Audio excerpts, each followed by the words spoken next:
দাঁড়িয়ে আছি কালিয়াকৈর উপজেলার যে বিশ্বাসপাড়া এলাকা রয়েছে সেখানে আমরা দেখেছি যে গত 3 দিন যাবত এই এলাকার যে মানুষ রয়েছে তারা জলাবদ্ধতার মধ্যে রয়েছে এবং সিটি কর্পোরেশন থেকে কালিয়াকৈর পৌরসভা থেকে পর্যাপ্ত ড্রেনেজ ব্যবস্থা ভালো না রাখার কারণে সেই জলাবদ্ধতার সৃষ্টি হয়েছে। আমি যদি দেখাই আপনাদেরকে, দেখবেন এখনও এই জলাবদ্ধতার নিরসনের জন্য কাজ করে যাচ্ছেন এবং স্থানীয় যে জনগণ রয়েছেন তারা চরম ভোগান্তিতে পড়ছেন।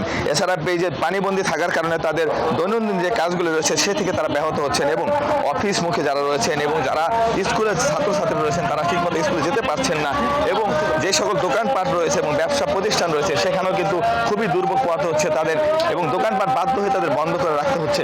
এছাড়া আরেকটা বিষয় যদি বলে রাখি, এই এলাকার যে আনসার একাডেমি রয়েছে তার 3 নম্বর গেট রয়েছে এবং আনসার একাডেমির যে একটা দেওয়াল, উঁচু দেওয়াল রাখার কারণে এই জলাবদ্ধতার সৃষ্টি হয়েছিল বলে আমাদেরকে জানিয়েছেন যে ইউনো, এই কালিয়াকৈর পৌরসভার ইউনো। এছাড়াও যদি আমি আরেকটা বিষয় বলি, এই এলাকার যে জনগণের এখন যে পরিস্থিতি রয়েছে সেখানে বিভিন্ন চর্মরোগ এবং পানিবাহিত রোগের আক্রান্ত হচ্ছেন তারা, যে কারণে এই পরিস্থিতি থেকে স্থায়ীভাবে সমাধান যেন কর্তৃপক্ষ করে সেদিকেও তারা খেয়াল রাখার জন্য বলেছেন আমাদেরকে। এছাড়া যদি আরও একটি বিষয় বলে রাখি, এই এলাকার মানুষ যারা রয়েছেন তারা চরম ভোগান্তিতে রয়েছেন। এছাড়া 2 থেকে 3 হাজার পরিবার কিন্তু পানির মধ্যে অবস্থান করেছিল এবং